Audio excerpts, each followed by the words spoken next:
Welcome to the Alain Guillot podcast, a podcast about life, leadership, and money matters. Our guest today is Carl Zimmer. Carl is an award-winning New York Times columnist and the author of 14 books about science. Today, we will speak about his latest book, Life Edge, the search for what it means to be alive. Carl, thank you so much for joining me. Thanks for having me.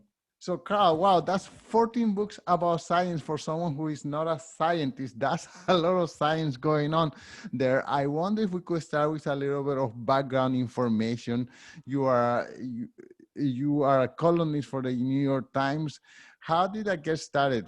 Did you always wanted to write books? Did you ever always wanted to write columns for the New York Times? How did you get into this lifestyle? I feel like I was pretty lucky. When I was in college, I knew I wanted to do writing of some sort, and I wasn't quite sure how that would work out in terms of a living. But I was exploring journalism and other things. And a couple years out of college, I got a job as a copy editor at a science magazine, and so there I got to sort of know how magazines work and to learn about how people write about science. And I just found the articles really incredibly fascinating. And so I stayed at the magazine Discover for a total of 10 years. I ended up being a senior editor there and started writing books sort of based on some of my reporting at the magazine. And then after that, I decided to just to go out on my own and have some more freedom about writing for other magazines like National Geographic and so on, and writing more books. Started writing for the New York Times, which over the years has become more and more my main place for journalism.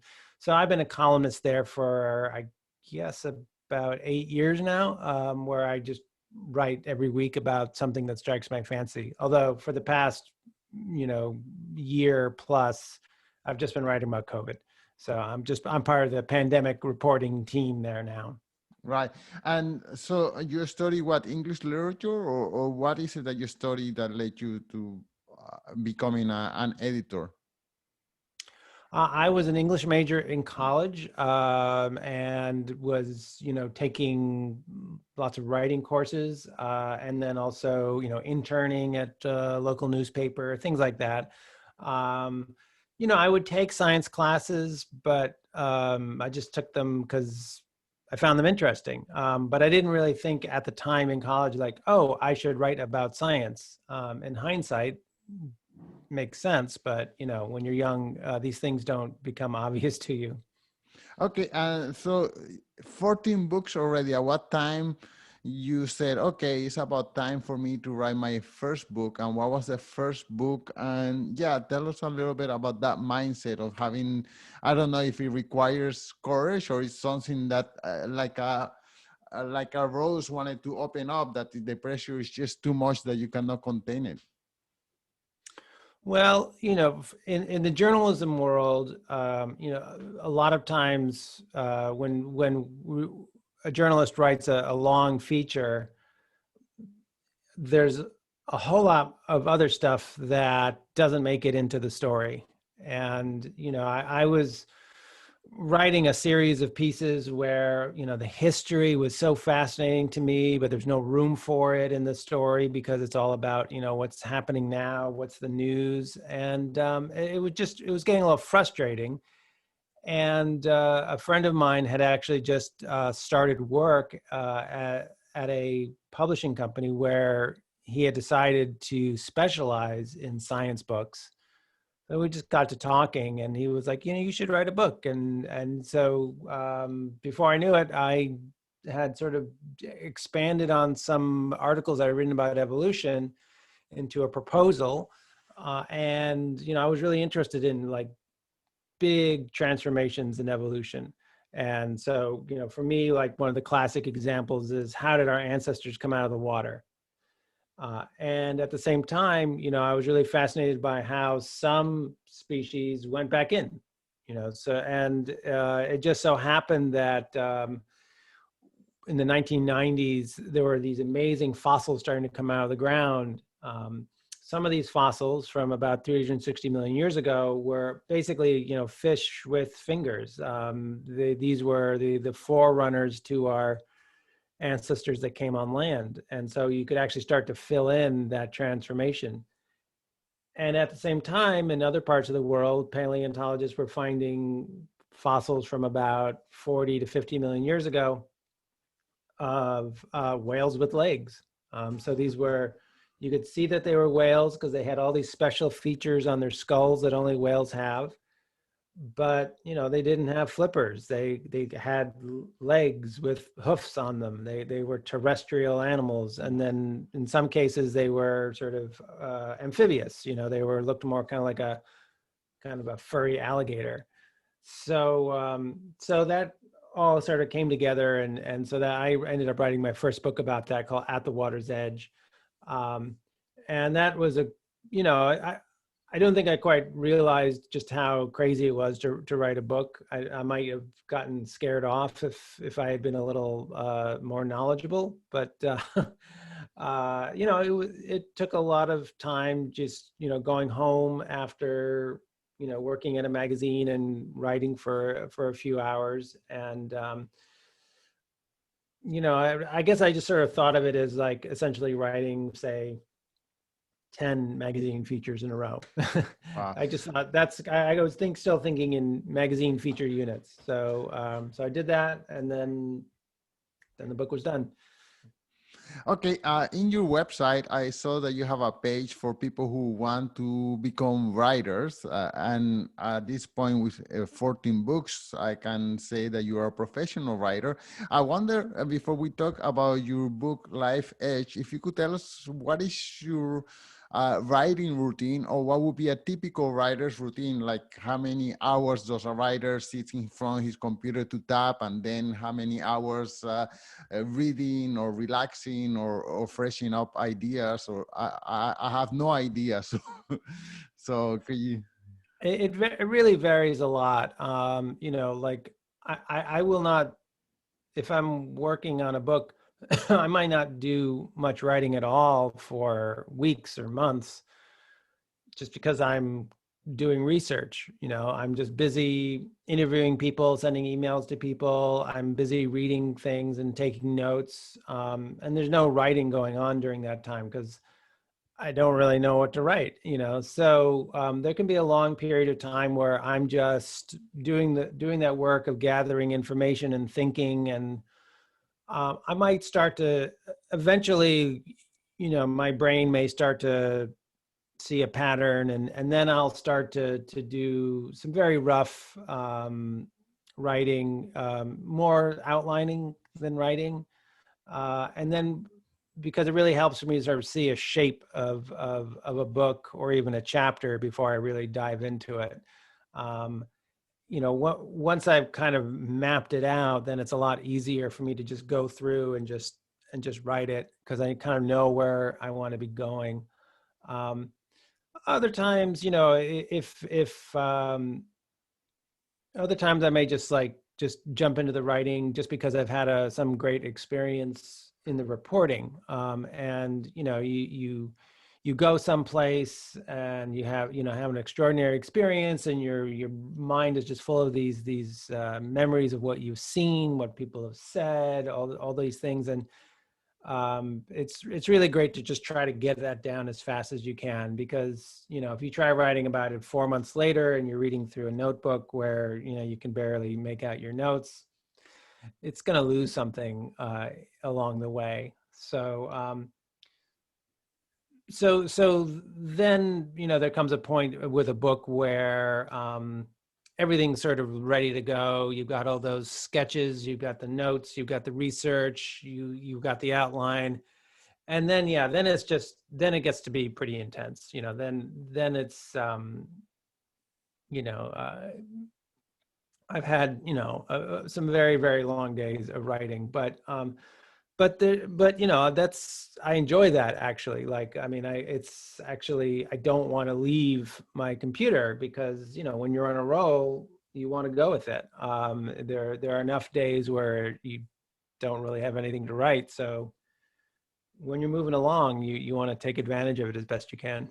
Okay, well, great. Now, then let's dive into the topic of the book, Life Edge. How you came up with this topic? I mean, you see life all around you all the time, but one moment you said, "Okay, this is my next topic of to write about." Well, over the years, there have been more and more books that have sort of bubbled up to the surface because there are things that I've been interested in for a long time, but maybe haven't really appreciated consciously that I'm a little obsessed with them. And so in this case, I, I write about science, and particularly I write in biology. So essentially what I'm doing is I'm writing about life. But I would write articles about particular kinds of life, like write about jellyfish, or write about oak trees, and so it was sort of I'd sort of take it as a given, like, oh well, this is alive. But when you actually like sort of stop and take a look at, well, what does it mean that something is alive? It's really hard for scientists to come up with a clear-cut answer. And I the first time I discovered this, I was like, well, that's bizarre. Like this is like the most fundamental thing about biology is just life. And I would think about, like, well, what if chemists couldn't really agree on what a molecule is? I mean, that would be bizarre. And I feel like that's kind of how it is sometimes with biologists. They have definitions. You ask a biologist for a definition, they may very well give you one, but it won't be the same one that you heard from someone else. Like, there are hundreds of definitions. They all disagree with each other. And that sort of made me think, like, well, let's explore this mystery. Like, we all feel like, we know what it means to be alive, but do we really? What does it mean? And why is it so hard for science to get its arms around this? And so it really sort of turned into an exploration of sort of the understanding life by exploring its sort of blurry boundaries, these sort of borderlands, I call them in the book, where you're not really sure if things are living or non-living. And it's fascinating. These are things that people are making from scratch that might be alive or not. These are ideas about what we might see on other planets, what would constitute life there, or what would just be interesting chemistry. So it sort of became a tour of these fascinating borderlands. Okay, so what would be the most typical or common or layman's definition of life? What is life? If your little niece, 7 years old, ask you what is life, what would you say to her? At this point, I'd probably say, like, that's really a hard question. I'd probably try to avoid an answer. I mean, so NASA brought together some scientists in the 1990s and had them come up with some ideas about how to look for life on other planets. And the scientists, after a while, said, we have to agree on what we're talking about before we go looking for it. So they recognized that, like, maybe the definition of life was something that was actually kind of hard for them to figure out. So they spent a whole day arguing about it, and they argued about it, and they went to dinner and drinks, and they were still arguing. And then finally, like, by the end of the night, they came up with a working definition that sometimes people call the NASA definition of life. And it's basically that life is a self-sustaining chemical system capable of Darwinian evolution. So what they were trying to do there is they were trying to kind of hit all of the sort of hallmarks that biologists talk a lot about when they talk about life. So self-sustaining, there you're talking about things like metabolism, like we keep ourselves alive by eating. And we have a metabolism that lets us turn that food into fuel and into our own biomass. We're able to sort of keep things balanced inside of our bodies, through homeostasis. So your body temperature doesn't change, your blood sugar levels barely change, you're very, very stable inside, even as everything in your environment is changing, and your chemicals. um, and then the last part of that is Darwinian evolution. And that gets at a bunch of things, because the way that evolution works is that living things reproduce. And as they reproduce, they make copies of their genetic material, but they don't do it perfectly, so that there are mutations, and those mutations are sort of the raw material for natural selection and other forms of evolution, so that anything that's alive, sort of by definition, can be a part of evolution. So, that's fine. I mean, but it's, it, there are lots of kind of problems with it that where scientists will not agree. So, for example, what about viruses? Are viruses alive or not? And I've certainly talked to scientists who are very emphatic that viruses are alive, and others that say it's not. Others say they're somewhere in between. The NASA definition of life basically would say they're not, because they're not self-sustaining. A virus puts its genes in a host cell, and then the cell makes new viruses. Viruses don't eat. They don't have a metabolism. But on the other hand, they're great at evolving. I mean, COVID-19 is just a textbook example of evolution in action, of an animal virus becoming a human virus and then continuing to adapt to our bodies. So they can definitely evolve. So it's sort of weird that you can have something that is really, really good at some of the things we think of as being the hallmarks of life, and yet we don't want to call it alive. Right. Okay, so let's go to some more typical examples that the example of the apple. Is an apple alive, or is it not, or is it just the tree? What's the conclusion there? Well, it's really hard to answer that, and in a really interesting way. The book Life's Edge is not just sort of throwing up our hands and just saying, oh, who cares, or oh, it doesn't make any sense. It's really a celebration of life, but making you see life in a new way, to sort of think about how strange it is and how you might have a simple view of it. So an apple, when you see an apple growing on a tree, well, it's part of the tree. And so, it's part of a living thing. Now, the apple falls off the tree. It doesn't have any access anymore to the stuff that keeps plants alive.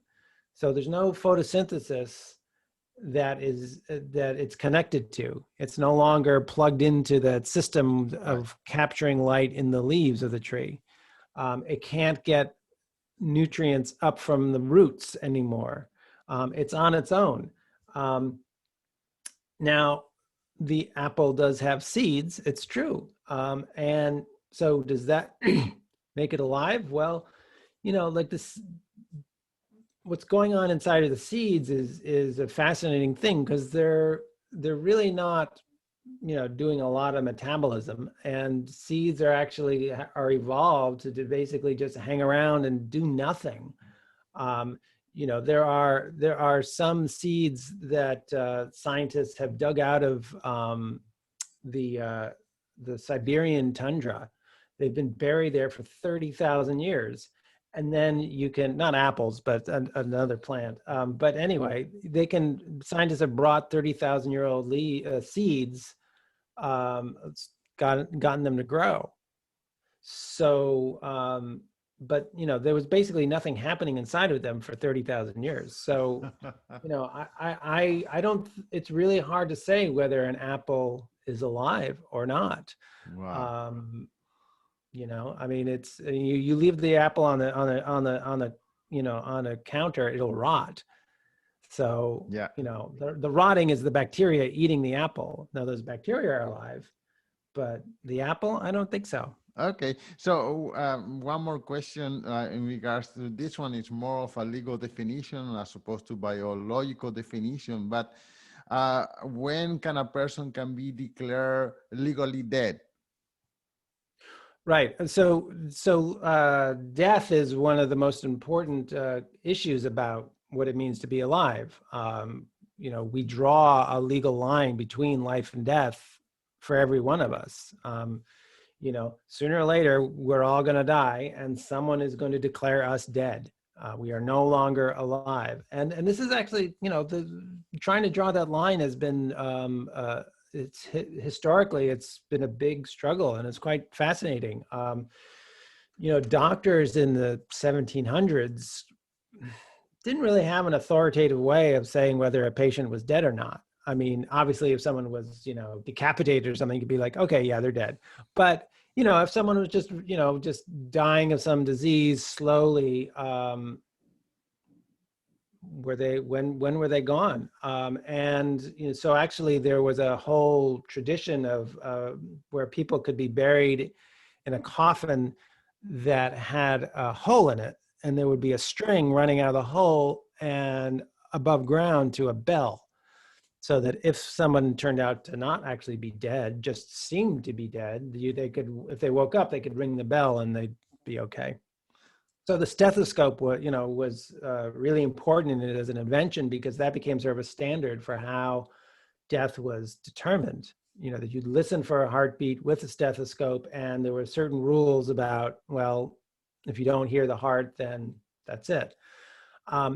But we keep shifting the line between life and death, and as we understand life better, and as we build more technology. So in the 1900s, the invention of ventilators really changed the game about life, because now people who suffered major brain damage and could no longer breathe on their own, but you could put them on a ventilator, and that was enough to keep their heart beating, to keep their homeostasis inside their bodies, even though their brain wasn't involved at all.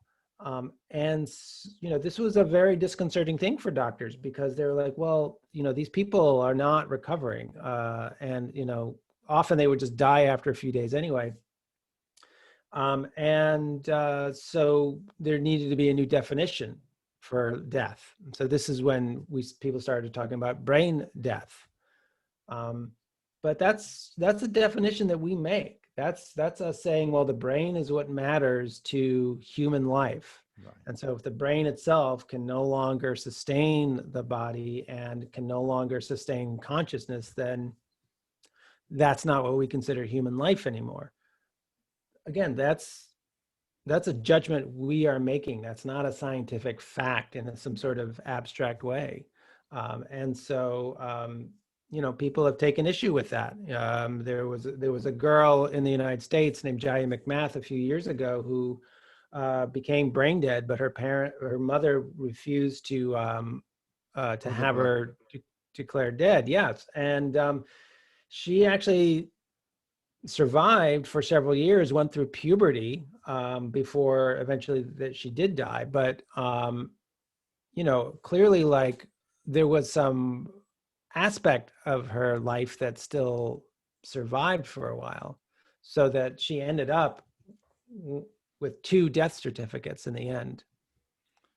Okay, in your search for the borderline between life and non-life, what is the one thing that mystifies you, that you still don't know where to define it, whether it's life or not alive?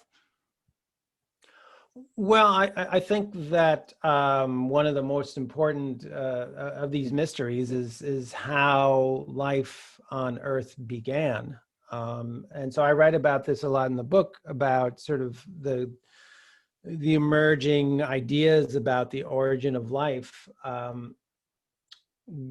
where you're thinking about chemistry, which has kind of a lifelike appearance to it, but is not fully what we would consider alive. So, there might have been, for example, there might have, maybe in some pond on a volcano, there were RNA molecules, not in cells, but just kind of sandwiched in layers of oil on the sides of the pond.